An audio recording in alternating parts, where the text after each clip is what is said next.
Thank you.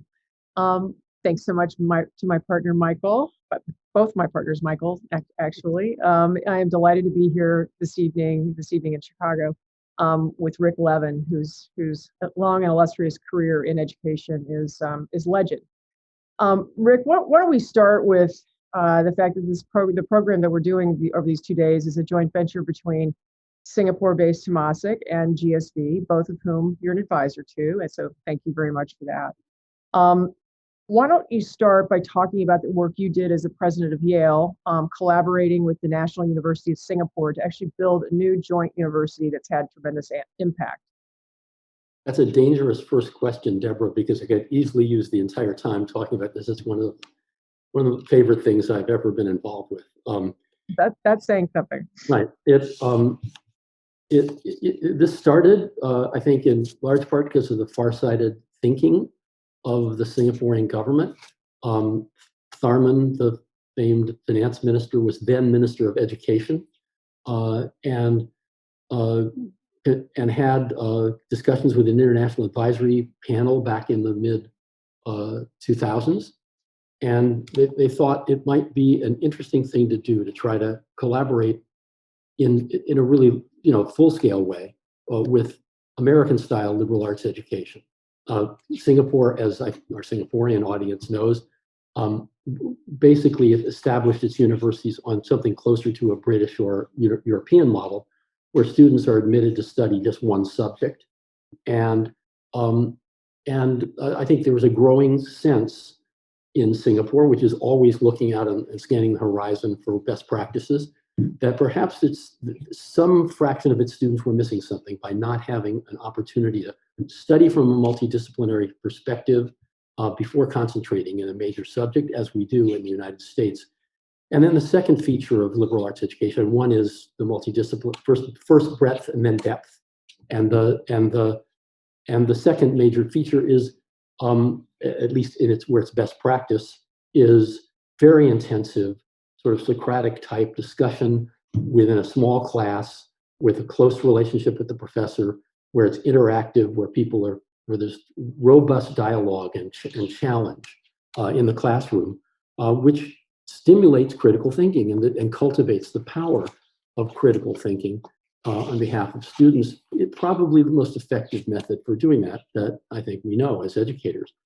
So I was approached by Tan Choi Chuan, the president of Yale, National University of Singapore, and a fabulous president, a fabulous collaborator, with the idea 12 years ago, last month, that we collaborate on a college that would employ these basic principles of multidisciplinary perspectives, inculcating in students the ability to see the world from multiple points of view and disciplinary perspectives, and a kind of intensive small class pedagogy.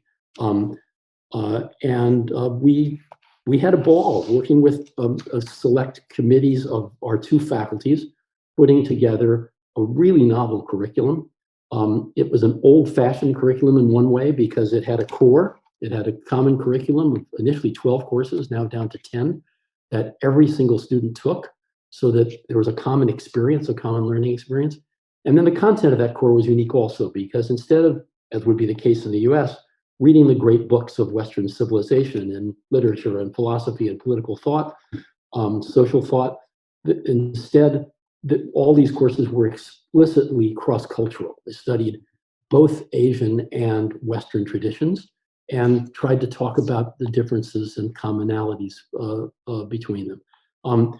It's been a roaring success, so much so that it's one of the most selective colleges in the world. It attracts students that are every bit on a par with the best in the United States, and the real proof of its success is that the National University of Singapore just announced this year that they're changing their basic approach to undergraduate education in the arts and sciences, and will in fact adopt something very much like the LNUS model, although larger scale. They won't be able to afford the luxury of all the classes being 18 students or fewer, but but it heavily influenced by the story we told there. And from Yale's point of view, that was the reason to do this. The reason to do this was Asia was crying out. China was wooing us as well to start such an experiment, and there were, Korea was interested in this, as many parts of Asia were, and we thought, let's do a demonstration here in Singapore and see if it will have influence all around Asia, and it's starting to. The Ashoka University in India, for example, is very much modeled on Yale and US. So it's been a really gratifying partnership. So how many students does this university serve? It's small. It's 250 per class, so it's even smaller than Amherst, or the smallest of the top liberal arts colleges. So then contrast. I mean, your life is interesting, right? You were a very early proponent of open online learning and opening up the Yale curriculum and making it available to all people, and not held within the confines of Yale. So talk about reconciling the idea of building this extraordinary bespoke campus in Singapore in partnership within US with the work you did as CEO and now senior advisor at Coursera, which is sort of the culmination of some of your early work, actually.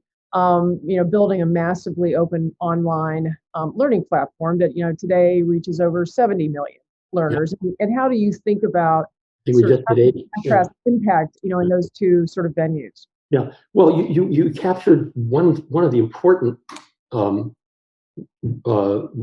sources of reconciliation right with what you said, because the early experiments with open Yale courses, in fact, was to take the best teaching that's available anywhere and make it accessible by a much broader population.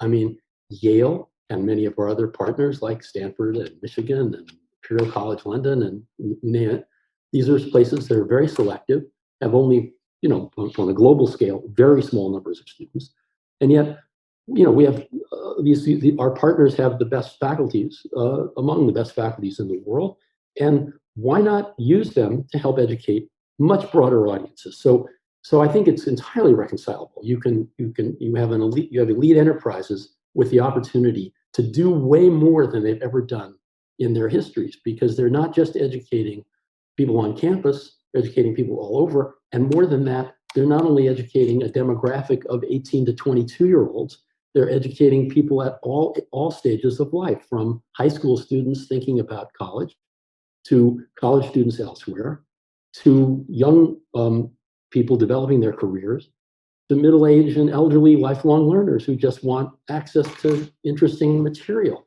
And in fact, the early prognostications that this was going to be all about, replacing colleges turned out to be quite false, because, something like 87% of our learners are over the age of 22.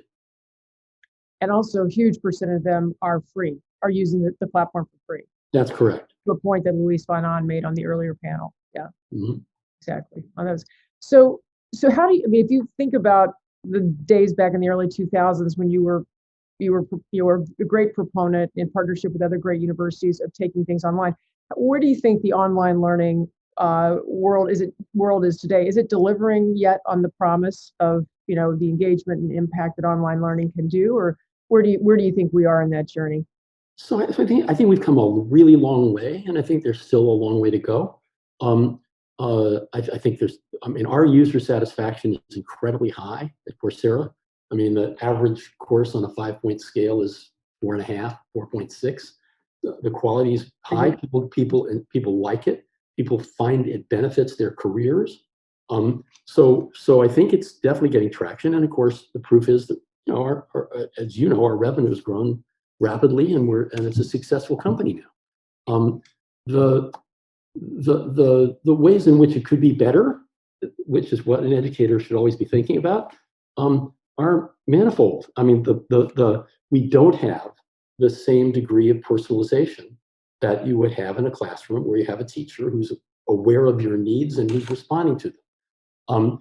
We're working on that, and we've done some terrific things with machine learning models to help guide students through our courses. So today, if you are doing poorly in the pop quizzes that come up as you move along in the Coursera course, we will spot that, and but looking at the long history of all other people who've taken that course and your own personal history with Coursera, we'll figure out what you need to review in order to prepare for the next exam, and send you a message. And so, it's just a start, but I think that's an exciting development toward personalization, and I think we can get better at it. I mean, the key is, we do live teaching too, in our degree programs, because those are that high stakes and much higher cost programs, but there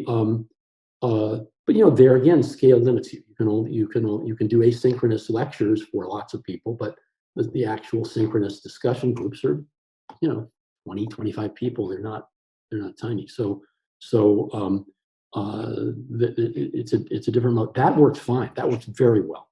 I mean, people may know that the University of Illinois Business School, which was our first degree partner, after running their online MBA for 4 years, decided to shut down their live in-person program and do only the online MBA. It was so successful. Well, I think as I understood, the diversity of the class that they were getting, the geographic, geographic mix, the quality of the class, everything. Exactly. Yeah. Okay, well, you were deeply rooted in the global higher ed community. Let's talk COVID for a minute. Mm-hmm. I think and we'll get a little into another point here in a few minutes, but while Yale and other elite institutions are obviously fine, they've taken their it's been costly, et cetera. And it's been, devastating personally to many students and faculty and everything else. Many higher ed institutions and their students have really been left further behind by what's happened in COVID. And that's, especially to students of color. If you look at the rates, the declining enrollments in the community college system here in the US, in particular drops against students of color. I just love your thoughts on, obviously a lot of economic instability will come out of this for a number, many higher education, physical institutions. So I just would love your reflection on, how do we recover from this? How do we, bring students back into the higher education system, which they, are going to need to be gainfully employed in the future? And what kind of things can we do to bolster community college system, et cetera, to help them, who somebody said the other day is a little gem of the country, but has really taken it on the chin in this crisis. Yeah, well, COVID was obviously a hard economic hit for colleges because they lost large fraction of their revenue, and obviously because of the fixed physical plant and the need to not lose all of their staff, could only have limited layoffs, and so consequently big losses everywhere. For public institutions in the United States, a number of state governments have come to the rescue with federal money channeled through the states, that have helped partially defray those costs. So I think the survival rate from COVID will actually be pretty high. Some of the smaller private liberal arts schools, seem to be surviving this year. And if we're all back in school in the fall, which I think is a high probability, they will have made it through. They may have spent all their reserves and eaten up their endowments, but they'll be there. The longer run, and this is America. I mean, the rest of the world is mostly public universities, and that'll be just another source of pressure on governments. The longer run picture, though, is you hinted at it. The demographics in the United States, less so in the United States, but in the United States, and more so in many countries in Asia, Japan, Korea, China, and Western Europe, all are going to have shrinking age cohorts. You're going to have the cohort going through university is going to be smaller, and America, because it has more liberal immigration, will have less of a problem than those other countries. But also because we've been a big magnet for importing foreign students. But I think there'll be lots of closures. I mean, if you look at Japan, there's no question but that they're going to have fewer universities, or else make them all smaller. But and so that's China's not so problematic because they're still on the rising side of the curve in terms of the number of students who go to college. But Japan, Korea, the United States, Western Europe are all pretty much peaked. Yeah, no, we're all dropping. We're all dropping for sure. I think one of the positives here, because it's also needed, is the movement of the student body, the higher ed student body outside of the traditional 18 to 22 range. I mean, the growth is not only going to come from international students, but getting those working adults back into the system to acquire the kinds of. Well, and one thing is the connection here to online education. Online education could help. People say they're going to drive the places out of business. That's possible, but it's also possible that with sensible adaptation, using online resources in established residential or physical institutions could actually lower the costs of education significantly and make them more attractive. Because most people would prefer, people at that college age certainly would prefer an in-person program for the most part because of the social dimensions of it and the fact that these are great places to be in a cohort of people your age, of adolescents who are maturing. And so I do think that the availability of high quality online content that can be used to supplement the work of faculty in the universities could stretch those faculties so that you don't need as many of them and lower the cost of education. Let's talk about something that is probably viewed as both a positive and a negative for the folks who were hoping for an acceleration in the test optional movement. Obviously, COVID pushed everything test optional. So we were now in an active experiment around the benefits or not of the test optional piece. I think one outcropping of that is that the Ivy League applications have skyrocketed. Yale was up 38%, Harvard was up 42%. Really across the board, every applicants were up, and I think pretty much everyone does attribute that to the elimination of the friction of entrance testing. And I think in some early looks I've gotten in some articles I've read, it's also boosted the diversity of the pool, about the applicant pool in many institutions, which I think is also is definitely a positive. I think two questions for you. One is, is it healthy to have elite institutions get down underneath 5% acceptance rates on their applicant pool? And maybe it doesn't matter, but it is going to be very rarefied air for getting into these places. They're going to be much less accessible than they were prior to COVID, when the applicant pool was smaller, just on a numerical basis. And so I'm curious for your thought there, and the repercussions that can have. And then I'd also like to get your view on the testless admissions, the future of testless admissions. Let's talk about the numbers first, because I don't wholly accept the premise that testlessness is what led to the surge in Ivy League applications. I think two other things are important factors.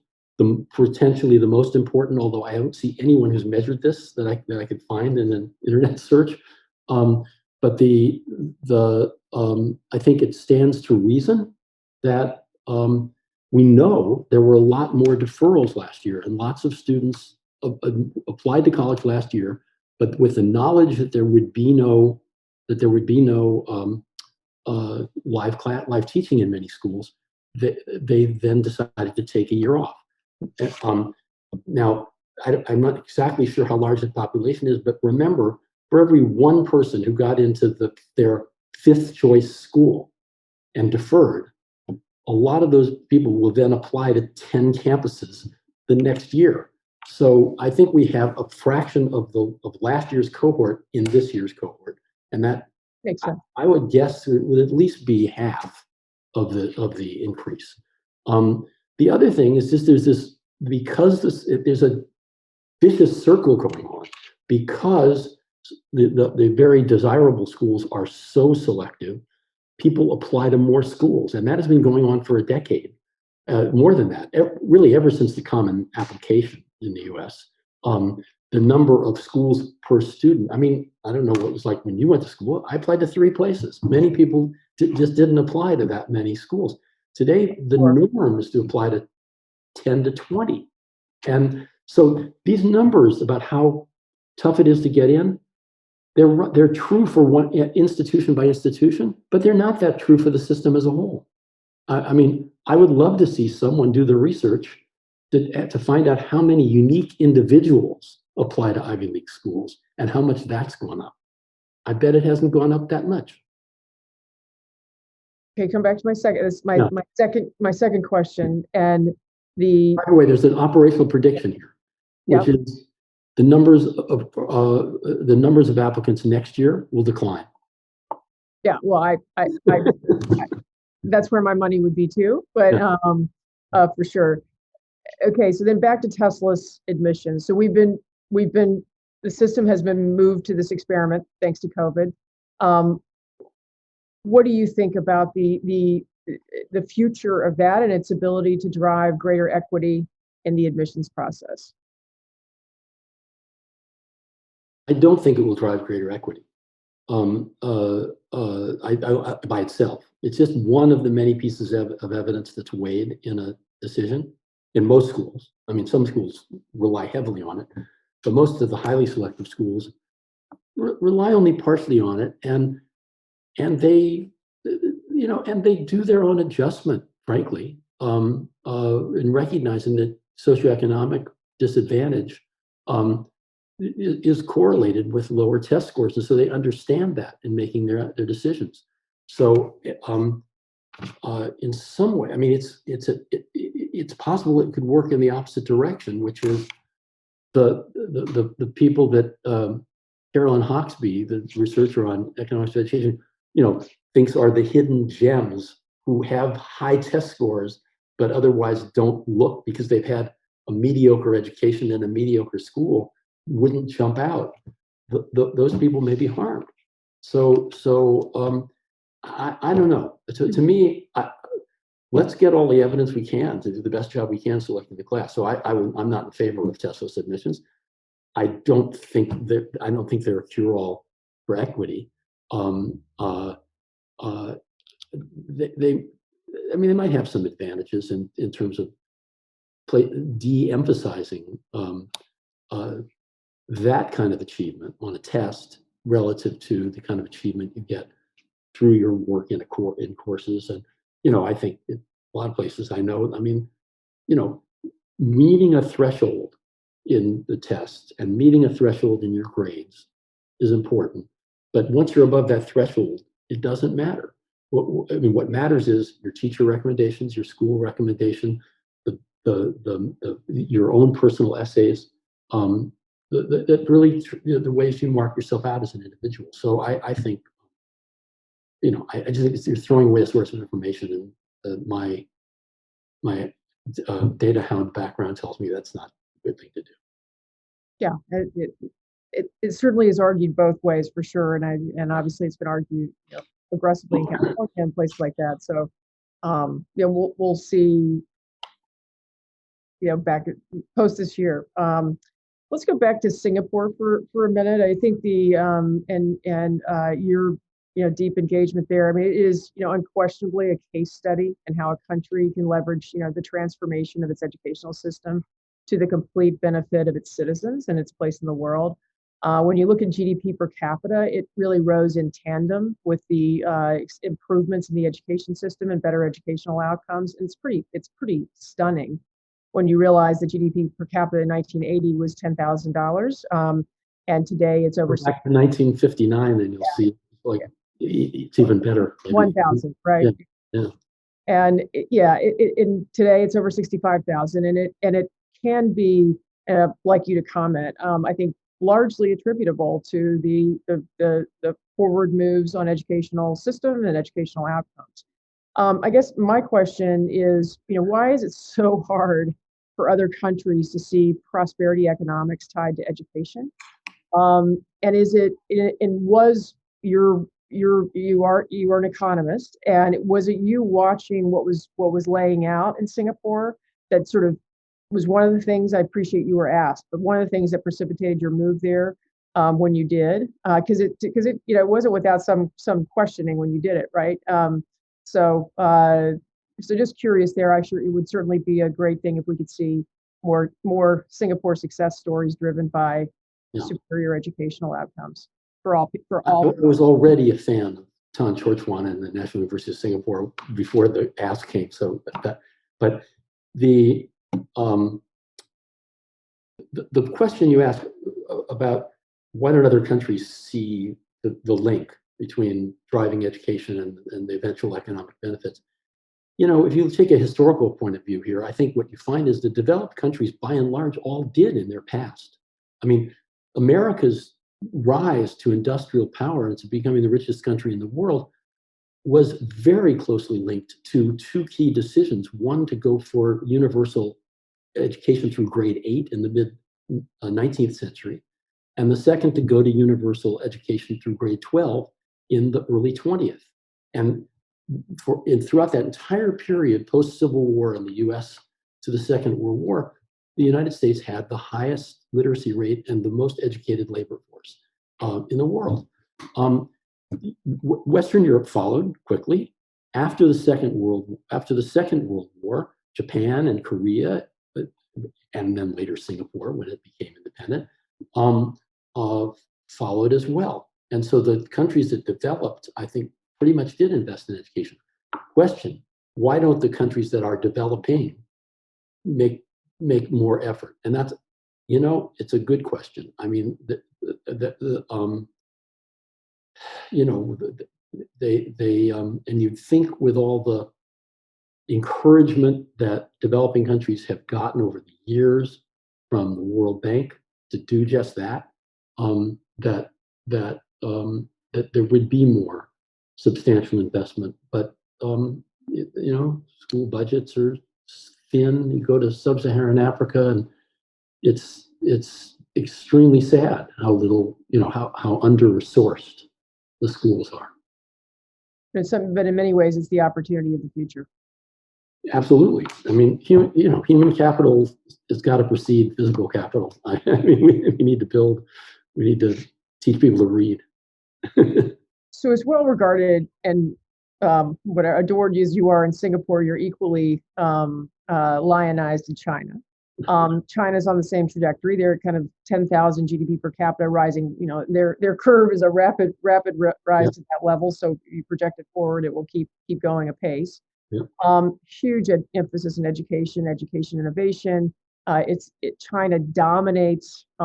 If you look at innovation, technology, education technology, they dominate the world in terms of capital raised for innovative educational technology companies. They lap the U.S. and India by a very substantial sum in terms of resources that are dedicated to that from the private sector, not to mention the public sector.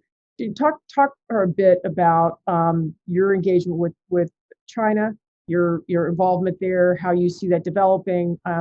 They are clearly using advances and innovations in education as a lever in elevating everything. Well, let me, if I can confine myself to higher education, because that's the sector that I know best in China. China made a very unbelievably ambitious decision in 1998 when they decided they would massively invest in taking in universities, and that they would take the cohort, the percentage of the population going to college, from 10% of the age cohort, to 30% within a very short period of time. By I remember what the target was for that, but they did it within 15 years. And they started a few thousand universities. I mean, a massive investment. They also decided that to foster economic development, they not only needed to raise the general level of education, they needed to have their best universities move to elite level, much as Singapore decided to do some time earlier. And they singled out a group of, I can't remember now, about 30 universities as destined for greater resources, that would get more funding and be pushed toward world-class level. And they even were audacious enough that a few years later to say seven schools would be singled out for to be the equivalent of the best in the world. And they set a goal that by 2020, 2 universities would be in the top 20 globally. And amazingly, they've pretty much made that with Tsinghua and Beida now ranking comparably to NUS as in that 15 to 25 range in the global rankings. It's remarkable that they did it and did it so quickly. One of the things that personally, one of the ways this affected me was I was really interested in what was going on there. Starting in about 2001, was traveling over there a couple times a year or more. And in about 2003, the Ministry of Education asked me would Yale be willing to run a training program for the presidents and vice presidents of these top 30 universities.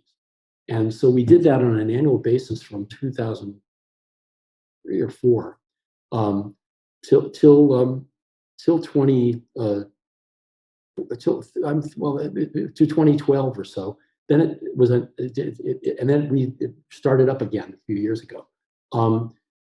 Although not with the highest level people, with more of a middle level training. This was a fantastic way for me to learn about Chinese higher education, because we had these folks either at Yale or we went to China and took a bunch of faculty and administrators with us to run the program. But these were like week or 2 week long sessions that sort of taught, initially were all about teaching how the American university works, every aspect, from pedagogy to faculty hiring to fundraising to alumni relations to technology transfer. And they loved it. Many of them came back from, they were only sort of encouraged to come once, but many people came multiple years. And after a few years, the subject, they needed less education than what American universities did and wanted more discussion of what the reforms were going on in their universities and what our reactions were.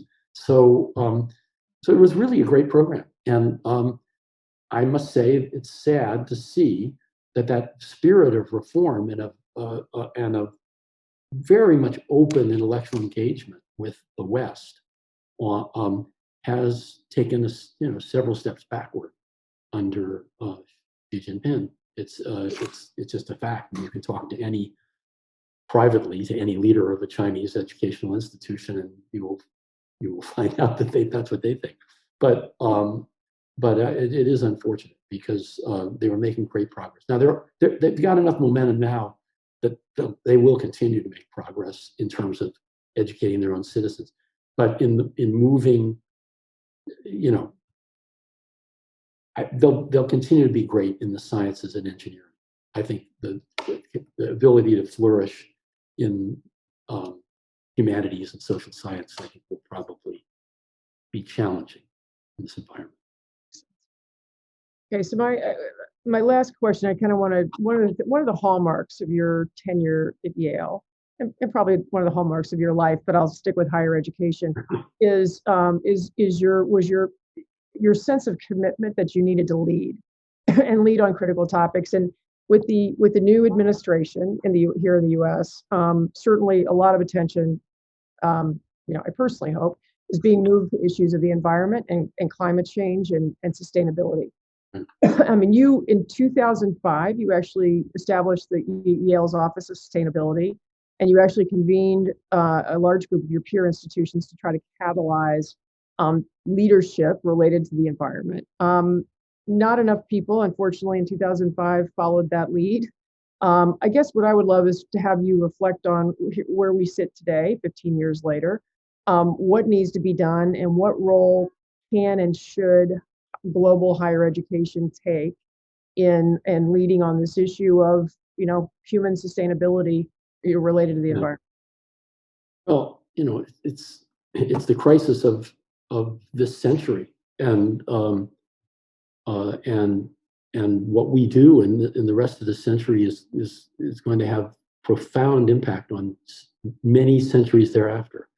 And that was clear in 2005 when I started in on this. It was clear actually well before that. But it's been politicized. It's been difficult to make progress. But I simply felt that, let's think of this as an educational issue. And universities are supposed to educate the world. And so I thought, let's make Yale, and then first Yale, and then we'll talk about other places. But let's make it, let's commit it to environmental goals that are super ambitious, that are well beyond what people are thinking right now, and be a demonstration effect that this can be done. And so at the time, there had been this commitment, which was a completely non-binding commitment among countries in 1990 at Kyoto actually the commitment was a little later, but in 97 or something. Yep. Was to reduce emissions by 2020 to 15% below the levels that prevailed in 1990. Now, of course, we're on a course to double the amount of emissions by that period. So I said, we'll do it. We'll drop to 10%. It was 10% below 2020 levels, 1990 levels, on our own campus footprint. And we had at that point already grown, to a point that the reduction we actually needed was 43% of our fossil fuel emissions over a 15-year period. And guess what? We did it. Wow. We did it. We did it through a variety of measures by much better, all of our new construction was environmentally, pristine. We did a lot of retrofitting of our facilities. We converted our power plants to much more efficient power plants that co-generated electricity along with our heat in our steam plants. It was, and we just, encourage good behavior in terms of, keeping lights off and not overusing heat and all this stuff. And then finally, we wouldn't have quite made it on that alone. So we decided, well, one way to do this is with offsets, but not buying offsets in the market, which is not clear it's really creating a real reduction. So we built a wind farm and sold that energy into the grid, a true offset, which accounted for about a third of our total reduction. But yeah, it was exciting. It was exhilarating, actually. And I went out and evangelized to the Ivy League presidents, and we got every single Ivy League school to make some kind of quantitative commitment to lowering their fossil fuel consumption. Bravo. Well, now let's get the rest of the organizations to take that on now, because you're right. Well, I think that there's a lot more hope today, because we do have, I think, a deeper commitment to this than we had in 2005 by far on the part of China. And thankfully, we now have a deeper commitment with the new administration on the part of the United States. And so hopefully their combined leadership will make a real difference. Thank you, Rick. Thank you so much for joining us this evening. We really appreciate it. And I think I now can hand this back to my partner, Michael Cohn, for the next transition panel. Thank you. Thanks.